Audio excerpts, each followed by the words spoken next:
I'm Lauren. And I'm Lisa. And we're flipping the script about growing older. Our guests have been influencers since before that was even a thing. Welcome to the Anti-Aging Podcast. Welcome to Age Like a Badass Mother.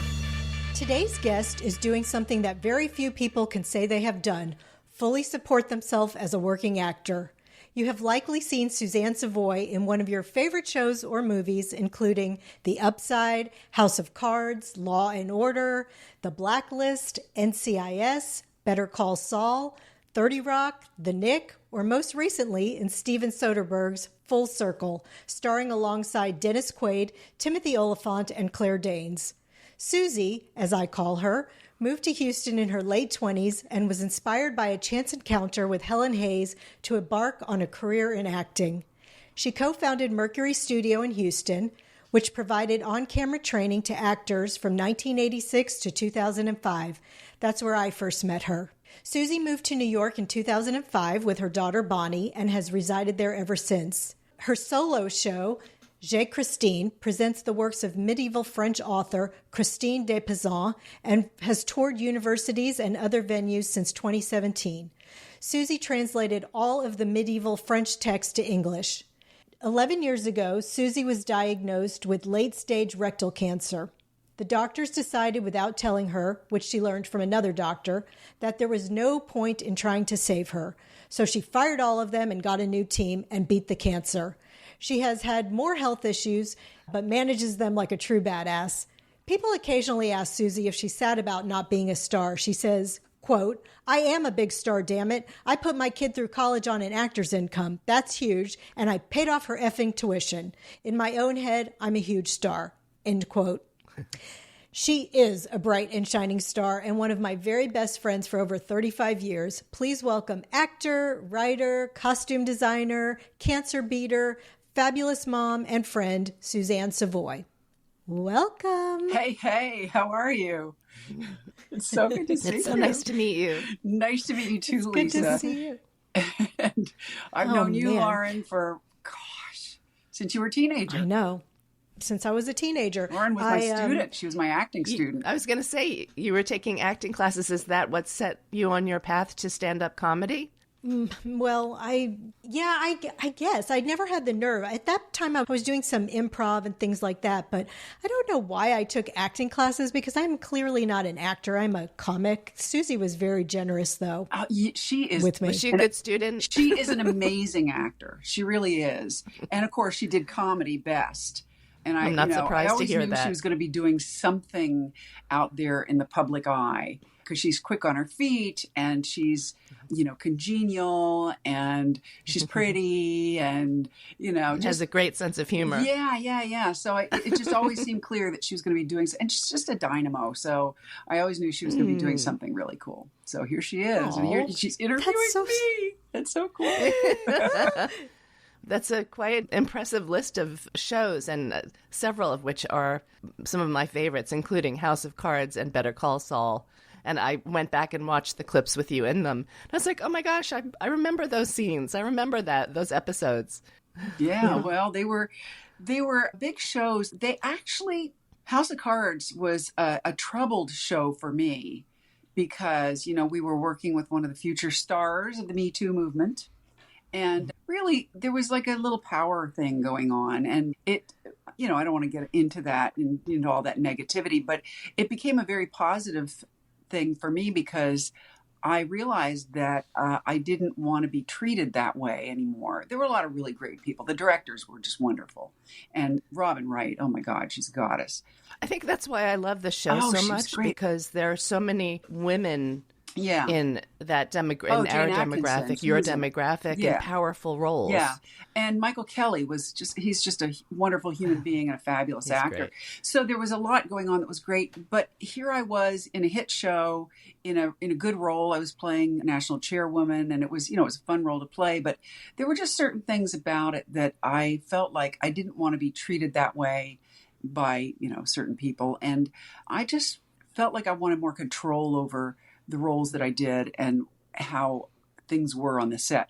So that was why I went off and I decided for a while that I wasn't going to be an actor anymore. I just couldn't stand it.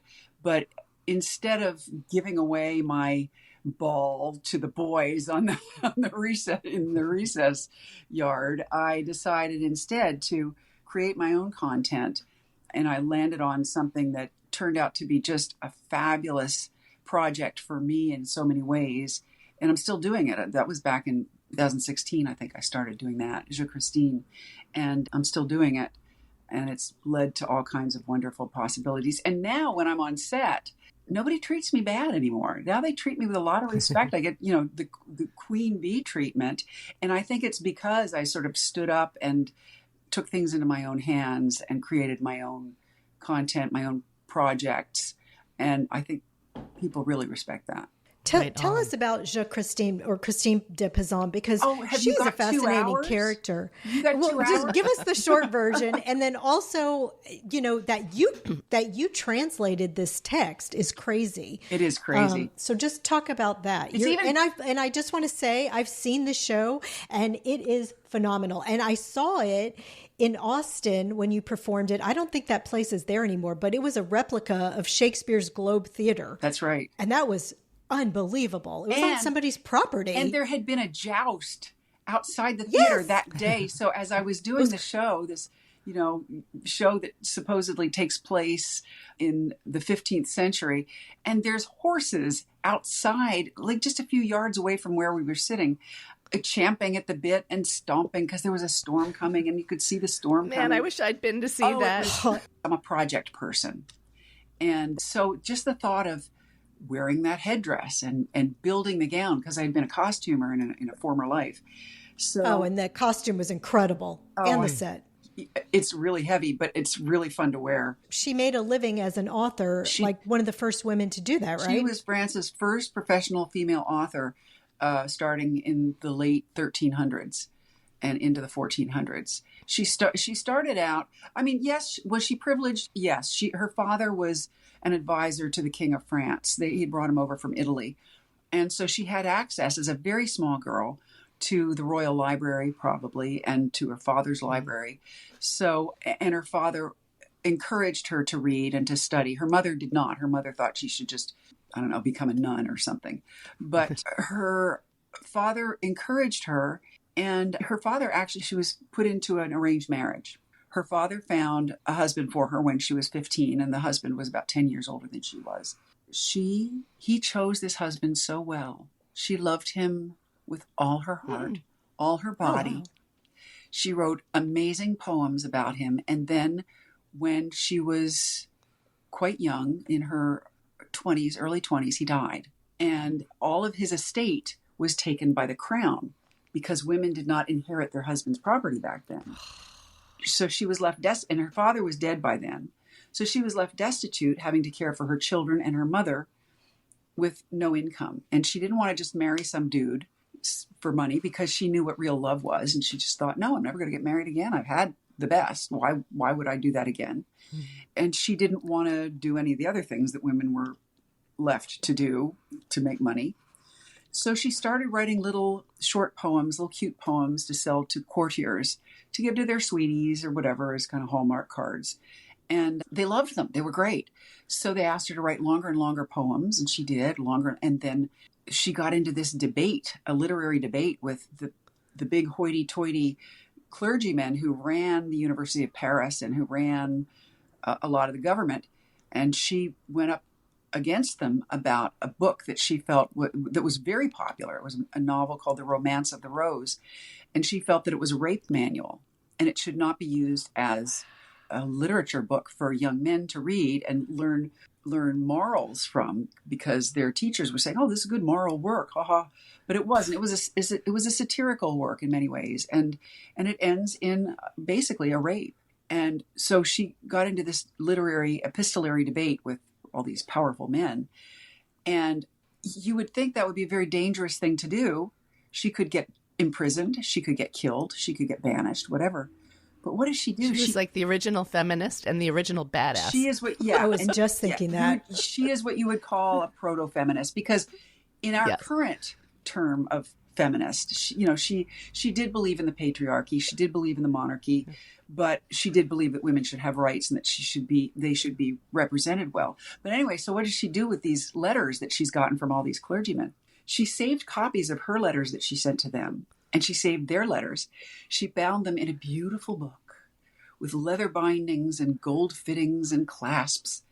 And she dedicated it to the Queen of France and presented it to her. So now she had a royal mentor, so nobody was going to mess with her. She was a total badass. Total. She was a badass. Yeah. I'm so And glad very that you resourceful. brought that to life. Well, okay, so we jumped right into that. We didn't really talk about, I wanted to talk about, your younger years, and I just admired you so much as a mother. We really became friends. We did. We bonded as moms. As moms, because we had kids around the same time. And I really looked to you a lot because I just, I look to other people as examples. We all do that, right? But I just remember your daughter Bonnie is about a year older than my daughter Jane. And then Allie came right after that. Yeah. And so, we raised those girls together. I had my youngest later, but we raised the girls together a lot. And I learned a lot of important things. I remember that Bonnie was kind of really upset about something. We were walking through the Galleria in Houston. I don't know if you remember this, but Bonnie was like, she was crying, and there were several of us adults, and, she sat down and she was really holding up the show. And I was thinking, oh, she's going to get in trouble now. But instead you sat down next to her and you go, you seem really upset. What's the matter? And I was like, whoa. Holy cow, that's how you do it. That is how you do it. And I just remember, you showed her so much respect and really raised her, very and NBC. she's a badass too. Mhm. She is. Right? Well, I learned really early on, a lot of people thought I was raising her wrong. And I mean, did I spank her? I spanked her like 3 times. And they weren't big spankings. I always did a light one, and then I'd twist my hand and go. The third one was the one that smarted and left a little red mark. But still, after that last one, I thought, I'm not teaching her anything with corporal punishment. She's just learning that mommy's mean and, mommy can get mad, which so what? That doesn't teach her anything. So my mother, a lot of folks thought, they're like, you need to punish her. You need to put her in a closet, whatever. And they put me in a closet, so you just put her in a closet. Right. Yeah, okay, that was the 30s mom. So I learned that when I listened to them and stopped listening to her, that's when I made my biggest mistakes. If I listened to her and really figured out what was going on, because she had a lot of physical ailments that nobody could ever really figure out what was going on. And it was probably an autoimmune disorder that she's still trying to get sorted out now as an adult. But, why punish a kid because she doesn't feel good? That's just wrong. So, Yeah. And she's a You great were ahead of your time adult. because Oh, and parenting awareness around that style of parenting has sort of evolved over the last, at least since I had our son 20 years ago. Yeah. Yeah. So you were definitely ahead of your time. well, I 'cause had we were people, all. I had people who, influenced me, who I looked up to. Yeah. Yeah. That we all do that for each other, but I've told you before, but I want you to know you really did do that for me. So, Jane, Allie, and Far, thank you. But and then can I tell our famous story of You tell when we had to whatever go to the story hospital you with you? want. Before we started this podcast, Suzy was drinking out of a wine glass. It looked like wine, and Lisa's like, "Oh, are you drinking wine?" I was thinking to myself, "There's no way this woman is drinking wine. She doesn't drink. She doesn't. She's the straight as an Popping arrow." pills and drinking wine. I Popping thought that was pills. so She funny. was like, I was taking This is how we're starting the podcast. Yay. my insulin and drinking wine. But this, right, exactly. I knew that was something like tea and, whatever, a mint or her medicine. But one night, our girls were little. Oh my God, and you want to tell that story? Oh my God. is it okay? Sure, You yeah, go said she came over for dinner. We got the famous Kim Sun Vietnamese food from Houston, the best Vietnamese at the time. Andy and I had like a little joint out in the garage. And Andy said, you guys go out to the garage and smoke and I'll take care of the kids and you won't have to worry about them tonight. And I was like, oh my God, he's my hero, my husband. So you and I go out to the garage. We take a puff. We come back in. You have to preface this with, I'm not a smoker. That's what I said. You don't drink, you don't smoke, you don't do anything. Nothing. Well, I do some things, but not that. Well, Like what I've do you had do? sex. Well, obviously. Those are pretty good sex. That's good. You're not a virgin. Okay, good. Okay. And so anyway, we're high. We come in and all of a sudden, a few minutes later, you go, you know what? I don't feel good. Like, I feel like I'm going to have a heart attack and I feel like we need to go to the emergency room. No, and I didn't also I called a doctor first, a friend of mine who was a doctor. And I told him all my symptoms. I didn't tell him I was high. And he said, well, I think you should go to the emergency room. It sounds like either, just to be safe, go to the emergency room. yeah. Pot high panic attack. Oh my God. Yep. And, she had a little kid, so she's like, I can't go home with Bonnie. What if I have a heart attack while I'm home with Bonnie? So I take her to the emergency room. And even I'm high, and I'm not thinking this is because she's high, because I'm high. So we're sitting in the emergency room in Houston. Long time. Like hours. Probably because they were looking at us going, these chicks are just stoned. It was probably only 5 minutes, but we thought it was the 6 hours. No, it was a long time. It was a long time. And finally, you like burp, you fart, and then you look at me and you go, oh, I feel better now. Let's go home. I was like, I'm going to kill you. And it was just at that moment that the nurse came out to call my name. She goes, Miss Savoy. And we're like, running out. That's a great story. So, she looks like she's all distinguished, but, I had a bad effect on her, I of am course. distinguished. So, Very distinguished. well, you play distinguished. I think that most of your roles, every time I see you on TV, you play some really like hoity-toity women. Well, I grew up with women like that.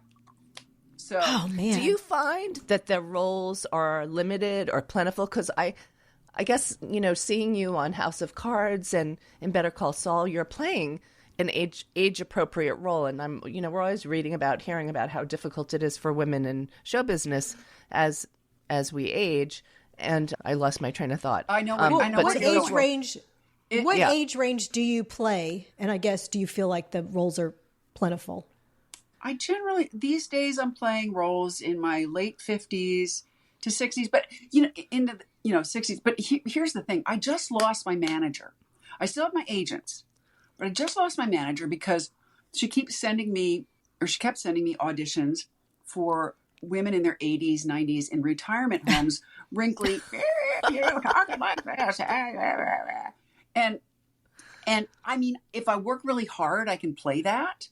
But, I have to put on the wig and I have to wrinkle up my face and I have to, do a fake voice and hunch over and whatever. I have to do all those things because they don't want a well-presenting woman in her 70s or 80s. They want some little old wizened woman. And so I don't get those roles. I auditioned for them, but I wouldn't. So it just seemed like a big waste of time. And I have just been diagnosed with type 1.5 diabetes, not 1 or 2, but 1.5. It's the designer diabetes. And I felt like I needed to keep the stress level down. So I emailed my manager and I said, I'm trying to cut back on certain kinds of auditions. Do you think we could cut back on these little old ladies? Here's a picture of what I look like right now. And I just, in case you'd forgotten. Well, I got an email back almost immediately saying, it's clear that your agents understand you better than we do. So bye. It's goodbye. I went, what? And she also said, casting directors want us to allow a 20-year range for our auditions. Well, I don't know. Do men have to do that? And I mean, for the most part, you want that because it gives you an opportunity to audition for more things. But in my case, I feel like I need to, it's gotten to where I'm doing, 3-4 auditions a day. And I put a lot of effort into them. So that takes up your whole life. You don't have time for other things. And it's very wearing. So I thought, I know which kinds of roles I get. And they are the kind that Lauren was saying. They tend to be type A personality, strong woman, badass, Upper West Side, Upper East Side woman with a lot of jewelry and dogs and stuff. And so, sometimes I get normal people too, but, I just know how I'm generally cast. And so I lost my manager and I realized she was right. She was actually right because she wants to cast the way she likes to cast. and it works for her and for her people. And I'm wanting something a little different. I'm thinking outside the box a little bit. And that is a waste of her time. So it was a good thing. And then a week later, it was a little bit longer ago than that, a longer after that. But I got the best audition of my life. The love interest in a remake of a movie that I'm not allowed to tell you what it is, but at some point you'll find out, of a very funny movie. And I am up for the role of the love interest. Well, this casting director who is casting it knows my work really well. She's cast me in several projects that were really good. And she tends to give a very short list of actors to the director. And she sent me out to the director with had me audition. And so fingers crossed, watch this space, see what happens. Yeah. Yeah, so I'm excited. Can you tell us a little bit about the last series you did with Dennis Quaid? Oh, that was so fun. Steven Soderbergh is my god. Everybody who works with him it's unlike working with any other director. He is. And you've worked with him a few times. Yeah, now. about 3 times. And he doesn't pull rank on anybody. He loves to have you bring ideas to him. A lot of directors are like, no, just sit there and, like in House of Cards, they'd be Do like, what I just say. sit there and, sit up straight and don't do anything. But he was, although I will say Robin Wright was a wonderful director. When she directed, she was great. I loved working with her. But no, Soderbergh, he usually works with the same crew people or as many of the same crew people as he can because they are like a unit. He barely has to say anything and he doesn't say much. They just know what to do. And he'll use a dolly for a lot of his shots. He's not shooting sort of the big blockbuster style. He's usually shooting that indie style that he loves so much. So you're getting a lot of those, what they call European cinema shots where they're 11 minutes long and it's on a dolly that's, or handheld and following the actors around. And to do that without laying down tracks so that you know exactly where you're going to go and the actors hit their marks, doesn't do any of that. One of the biggest compliments I ever got was when we were working on Full Circle. I heard him saying something to, I think it was the assistant director was saying, well, do we need to put down some tape marks so she'll know where to hit her marks? And he goes, and I heard him say, no, she's really good at knowing where she's supposed to be, which I think is what he looks for in his actors. One of the things he looks for. He just wants everybody to be able to feel it. And what a compliment. Oh, and working with those actors, with Dennis Quaid and Claire Danes and Timothy Oliphant, we were a family unit in this show. So, they were in almost every shot that I did. One or more of them were, most of the shots I did. And my grandson played Ethan. Oh no, now I can't remember Ethan's last name. Sorry, Ethan. Great. I'm sure he's not listening to Age Like a Badass Mother. Never know. Maybe he's. But I do want to hear how you prepared for your character. How you channeled my mother. Well, I do want to hear about that. You try and get as many clues from the script as you can. And the script was written by Ed Solomon, who wrote Men in Black. And he wrote all the Men in Blacks, and he wrote all the Bill and Ted Excellent Everythings. So I think he's the highest paid screenwriter in America, something like that. He's really up there. But a sweet, lovely man, again, very much like Steven Soderbergh. And so I'm thinking, Ed Solomon, I'm playing a mother, and she's really difficult. She's like a real handful. I went, oh, he's writing about a Jewish mother. Okay.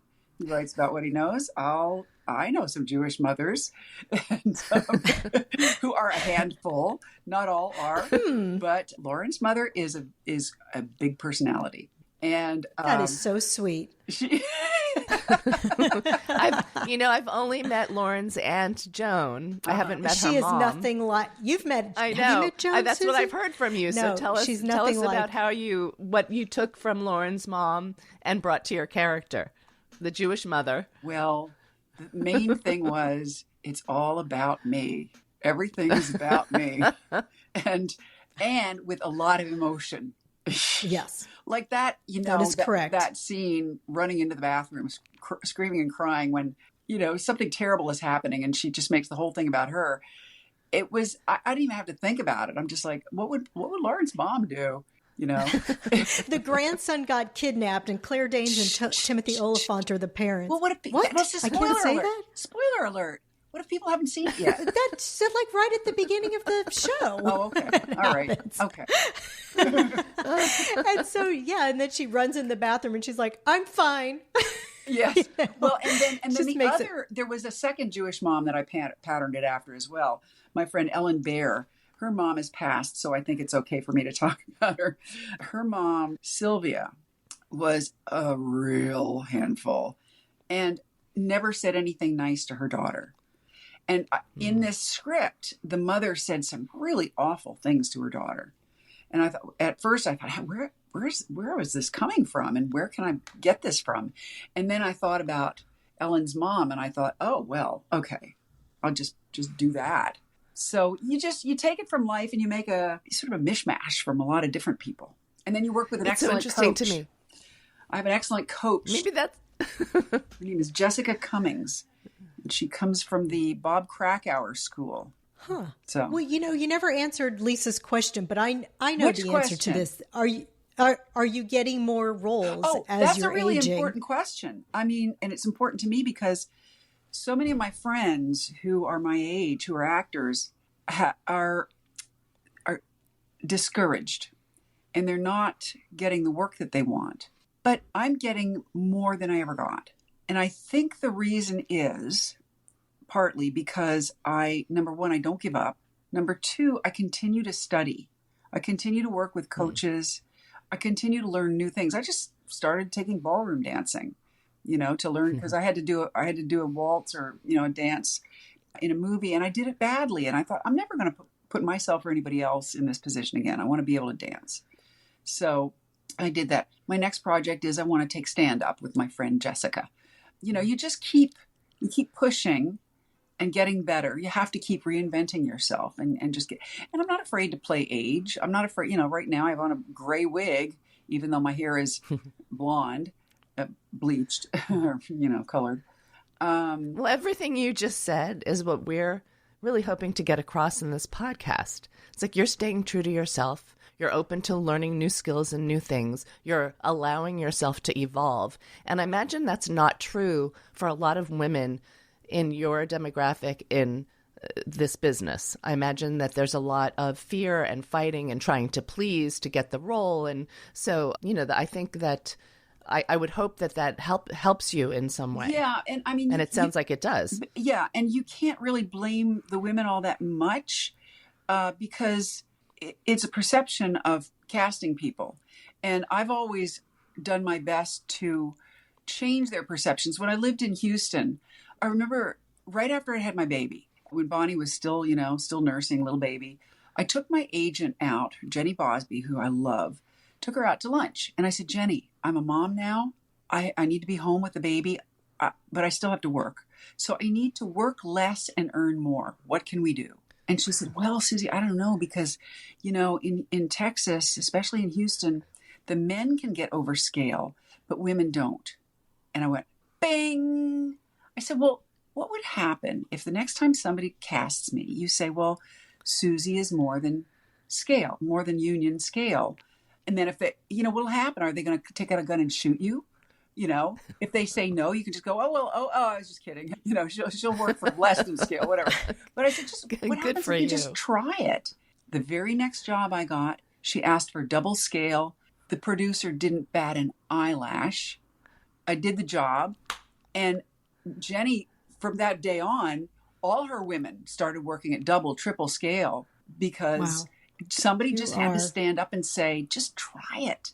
But that's what it takes. You got to think in those terms. That was you, but you stood up and you said it. I mean, you did that. I did, darn it. I imagine that can be a scary thing to do when you said, you can't blame other women for wanting to change to fit into whatever they're looking for, because it's got to be very scary. I mean, it's scary enough, culturally for us as we age, and again, which is why we have this podcast, and we're trying to sort of help change that general perception. But when you're being judged all the time and critiqued and everything, it's got to be just a gazillion times harder. It is hard. But here's something that I learned from an acting class at HB Studios about 10, 15 years ago. I took classes at HB Studios. Well, I did Austin back in the Pendleton. 80s. Austin Pendleton, who I think has been there since then, is a wonderful teacher there. He's just a real New York fixture. And I was taking a class with him, and I decided to do a scene from The Graduate with this really gifted young actor. And I did a scene where I think she gets, she's seducing him. And she, takes her clothes off. In this particular one, I just went down to my bra and panties or something like that. And I just was so nervous about, I thought, I have to look really pretty so that this young, thinking in terms of the character, she needs to look really young and pretty so that this young man will find her attractive and she can seduce him. And the scene fell flat. It was terrible. Mm-hmm. Then Austin sent us home. He said, try being more true to yourself. Do this, do that, do the other. So I went home and I got my mother's pillbox hat and I got a girdle and I got a suit with shoulder pads in it and a pocketbook. A pocketbook. I mean, who even has a pocketbook anymore? And I have my mother's pocketbooks. Yeah. And I did this scene like that. And I had a slip on, and so it suddenly became very kinky. It was like, oh, he's going to screw That's fantastic. Screw Lane's mom. He's not going to screw some young-looking woman. He's going to screw mom. So sometimes embracing who you are and what you really look like makes the whole thing so much juicier and so much better. But it's very hard to give in to that because, as you say, we feel that we're being judged. We have people telling us, "Oh, you should lose weight. You should get a tummy tuck. You should get a boob lift. You should get Botox." The whole reason Steven Soderbergh casts me is because I have had no face work done. He doesn't want actors that look Botoxed up. So yeah, but you're beautiful, and gorgeous. I think what horrifies me when I see so many of these actresses on TV now who were once beautiful, but they look strange because they've had to succumb to the pressure. I noticed, I haven't seen it yet, but there's that series about Truman Capote and the Swans or something. Mm-hmm. And I think the actresses that I saw, at least in the trailer, I didn't recognize them. So good for you for not succumbing to that. Well, I haven't yet. We'll see what happens. I might. Well, I might get speaking. Weakened. I know it's so hard. I fight against it all the time. Yeah. I'm like, damn it, I need to get some Botox. But okay, so I guess there's a way though to do it where it doesn't do that to you though, because there are certainly plenty of women in Hollywood who we see and they are Jane aging Fonda. Years Years ago, somebody asked Jane Fonda when they said, "When you look in the mirror, what do you see?" And she says, "Really good work." But now she says she regrets having had a facelift. So, doesn't she? Facelift? Yeah. Excuse me? Never say never. But facelift. She's had a few. Okay. So getting back to like that, you just stand up for yourself so much. And I think that's such an important part of aging well. And it saved your life. Can you talk about when you were diagnosed with late stage cancer and how you saved your own life? Yeah, about 13 years ago, I was having a lot of rectal bleeding. I was having trouble going to the bathroom. I was talking to my friends about it. I'm like, "Are you having trouble going to the bathroom?" And some of them go, yeah, we have trouble, whatever. So, and I went, I had a colonoscopy. I had an endoscopy. I went to a surgeon who did a biopsy. All these things, and nobody found anything. But I knew I had cancer because after a year of this hopping around to these doctors, and this one in particular who everybody said, "Oh, well, he's very highly regarded, so we have to take his word for it," totally missed it. There's a big old size of a big fat snail, escargot wrapped around, my bum hole and blocking everything. And it took, it had gone on for a year, and I finally went into this. One doctor said, "Okay, I think it's these hemorrhoids. You're just an older lady.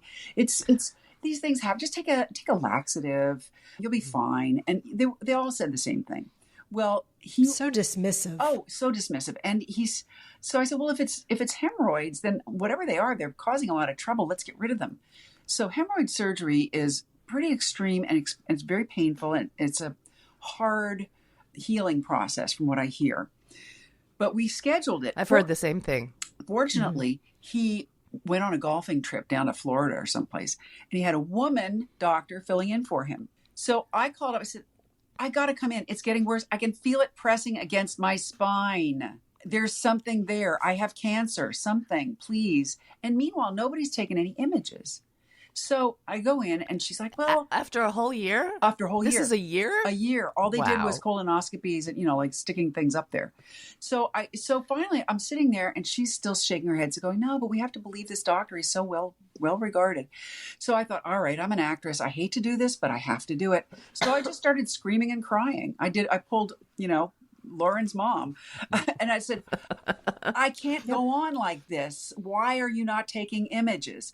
So she went, all right, we'll take images. Well, of course, as soon as they did, all the doctors come running like cockroaches, running out of the walls to check me out. And then all the male doctors couldn't wait to stick their fingers up my butt, because it was just up far enough that only the men with really long fingers could touch it.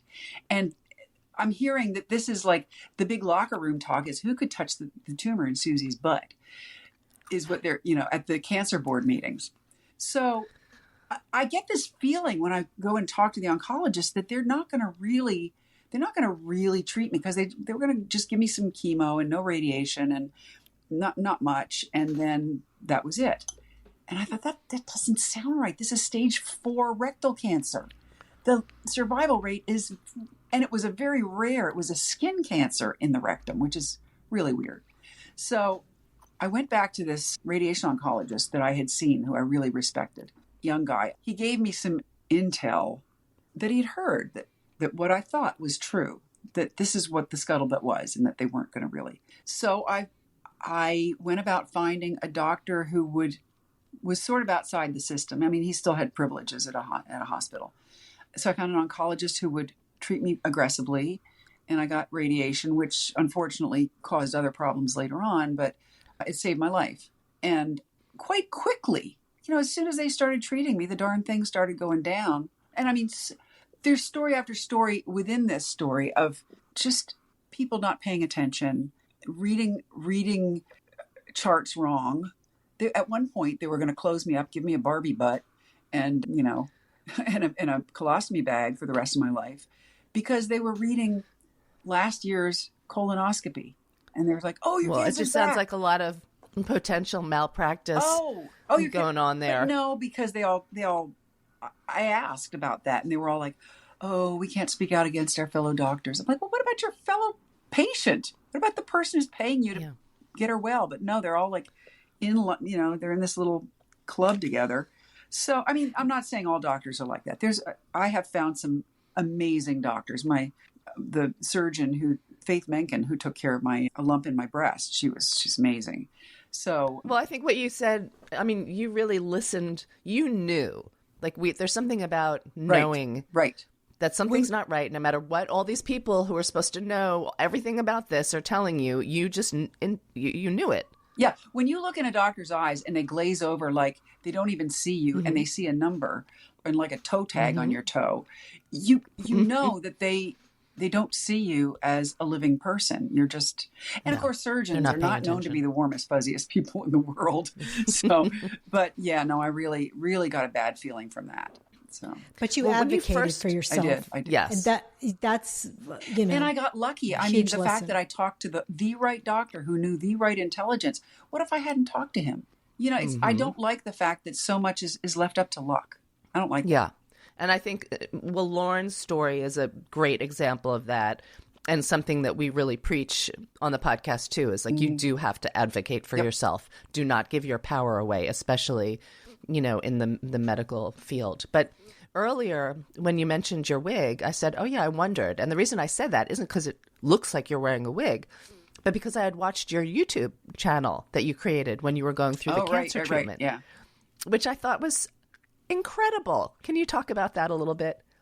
I've lost my hair twice, 12 years ago when I had rectal cancer. And then 3 years ago, I had ovarian cancer, but it was encased in my uterus. And it had gotten to a very bad point because the radiation from my rectal cancer had blocked off my uterus and my cervix. So you couldn't go in to do pap smears and so forth. Couldn't really see what was going on. And this cancer grew very quickly. And so I had to have the hysterectomy and treatments, and it was very harsh treatments. Lost my hair again. Well, different people, a friend of mine down in Houston, Winston Durden, who's a writer, said, well, you love wigs. I'm like, yeah, I love wigs. I don't mind losing my hair because I have 2 big bins full of wigs that I've collected from acting and from cancer and whatever. I love them. So he said, there's a lot of women out there who are afraid of buying wigs or who don't think that they're worth spending the money on a wig for. And they're afraid it's going to look bad and look wiggy. So he said, you should make little videos so that other women can help them have the courage to buy wigs or style them or whatever. And I thought, well, that sounds like something to do while I'm, sitting around the house getting better from cancer. You love a project. Another project. And my daughter was home taking care of me from California. She came home for 3 months. Can I give you a side story? Another empowering story. She works for a company out in LA that is mostly men. It's a video company. They do kind of socially conscious videos that they post. And she does very well there, but they wouldn't promote her. All these men who were coming in after her, buddies of the owners, were passing her by, and she was having to fix their mistakes. And they were getting raises, the usual story. Well, she came and took care of me for, I think, 3 months. And I was so worried that she was going to lose her job. Well, what happened was she was gone. Who was doing all the work? Nobody. So they suddenly realized, and one of the guys, his wife had a baby with birth defect problems. And so he suddenly discovered what it was like to have a child that needed a lot of care. And he suddenly went, oh, Bonnie's taking care of her mother. Oh, we should give that girl a raise. While she was gone, she got 2 raises and a promotion. Incredible. Right. All she had to do was go away. Ladies, remember that. Just walk away for a little while and see what happens. Interesting. It's a shame that's what it takes to have them see your value. But hey, and then that's finish what your it takes. Chemo Bean story. So Chemo Bean, it is on YouTube. If you go to YouTube and put in Suzanne Savoy Chemo Bean, I think there's about 8 videos now, and I talk about the different kinds of wigs because there's all different kinds of construction. I show a lot of my own wigs and how I wear them. I show headscarves and hats and different ways of tying things on your head. And I show a catalog that's out there, the TLC catalog that the American Cancer Society does, which is a great catalog. There's one video where I just sit on the couch and leaf through the catalog. People love it, So I've gotten a lot of really wonderful feedback from folks who have seen the videos or who have passed them on to other friends who they feel need to look at them. And there's a lot of videos out there to help people who are dealing with hair loss from cancer. There's really a lot of people out there doing this. So I'm just another person doing it, but I'm just doing it my way. I don't know. I really love your channel, and it was very inspiring. And I am not on a cancer journey, and it made me want to go out and try some wigs.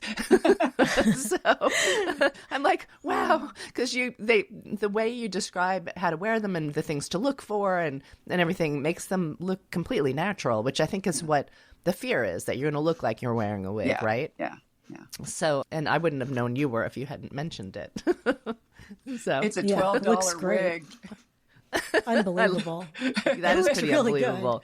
Good. It's starting to clump up. They do have sort of a shelf life on your head. A shelf life. But you obviously couldn't work during the period that you were getting treatment. Oh, when I got treatment, wow. I was too sick and too exhausted. And I mean, there were days when I cried when I really just thought I couldn't get through it.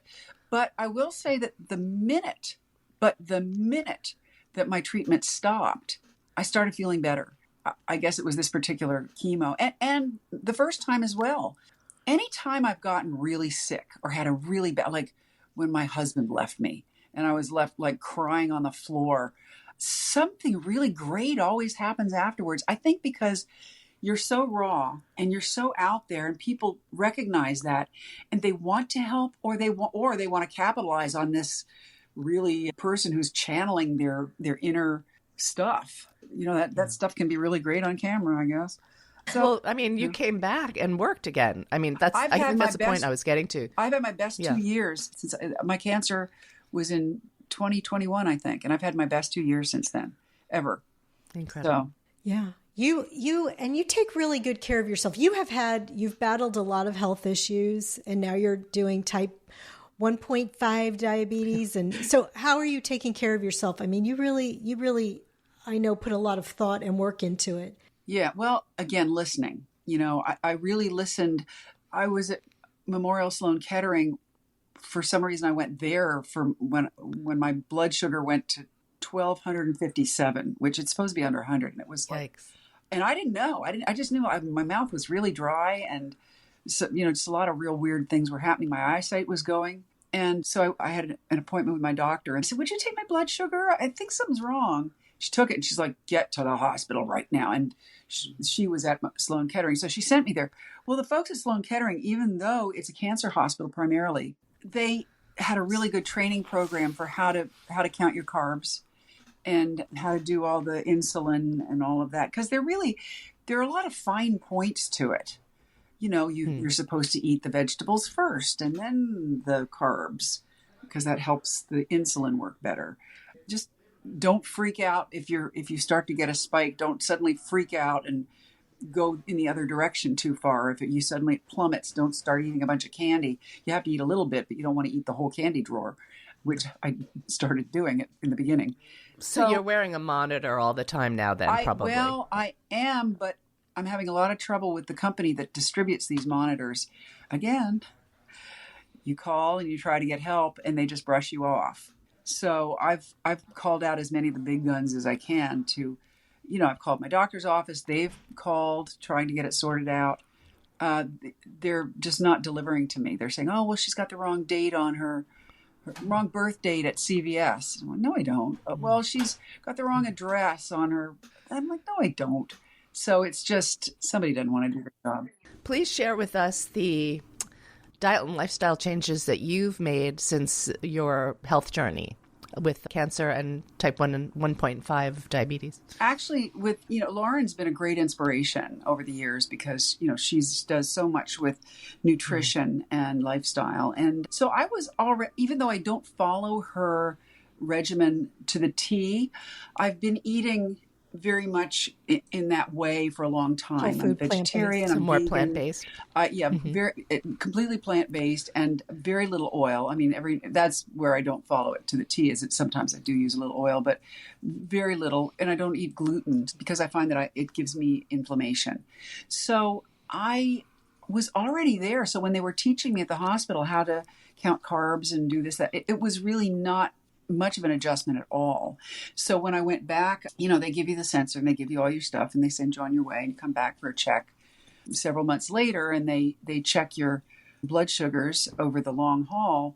And they were shocked. They were just shocked because a lot of the time I was 99% of the time within the range that they wanted me, which is apparently, quite a feat. But it wasn't really that hard to do, especially with the sensors and just with watching what I eat. So so I was already kind of there. Wonderful. Yeah. And, we learned from somebody else, Loriana Hernandez, who had cancer. And because she was so healthy to begin with, they were able to treat her aggressively. And I imagine it's the same thing with you with your cancer and that you can recover quickly from your diabetes, be on the road to health just because you were in such good health before you got there. That's very much the case because when I landed in the hospital with my blood sugar at 1,257. And they said, lady, why are you not in a coma or dead? We don't know. We've never seen anybody walk in like that. And I really, my vital signs were all perfect. My pulse, my oxygen, my heart rate, all those things were fine. It was just that my blood sugar was off the charts and I was horribly, horribly dehydrated. So my body was taking care of itself. I think I'm going to lose you in a second again. Okay. Well, let's just couple quick questions. What is Sure. your one piece of advice for aging well? You've given us so many already. My piece of advice for aging well is don't take advice. But so much, We're going right back to where we were. Listen to so much of yourself. the advice that I've gotten is great for other people, but it did, they told me you can't start an acting career at the age of 30. You passed by all the roles that the really good role. You'll never play Juliet. I'm like, well, I never did play Juliet, but that's okay. So, but It's never too it's never- late and to do what your heart that's calls right. you to do. I remember hearing on NPR an interview with Noguchi, the Japanese-American sculptor who at the time was around 80 years old. And the interviewer said, do you think about slowing down or retiring? And he said, well, I just bought a whole load of stone that would take me, I'd have to live longer than 100 to carve all that stone. But, I'm just going to keep doing it and not consider the end. Well, he died about 4 years later and somebody had to do something with all that stone. But I like that idea of thinking of the arc of your life as that it's not going to end. It will, but if you focus on it, maybe it's good to focus on it so you don't get surprised at the end. But I can't imagine ever retiring. I love my work so much. And as long as I can talk or move a finger or whatever, I think I'll still be out there looking for roles, looking for scraps along the road. Well, you're an example of someone who you're aging well because you live well. So it's about living well. And I'm lucky, I guess, too. Like a lot of people live well, but maybe they had genetically they were not, given some of the genes that would keep them alive longer. So some of it's luck, some of it's, but it sure doesn't hurt to take care of yourself and to have I have friends of every age, and I've had people say, well, it's a little weird that you have so many young friends, are you trying to prove something? And I'm like, no, they're interesting. And they like me and I like them. And we sit and talk for hours. I'm not trying to act young. I'm interested in those people. And as well as I have older friends too. I have friends who are much older than me. So yeah, I take it. Helen Hayes gave me good advice when I met her. She said, train your voice and learn your lines. And that was it. That's good advice. Oh, Yep. Suzy, it's been so good talking to you. I love you so much. Thank you.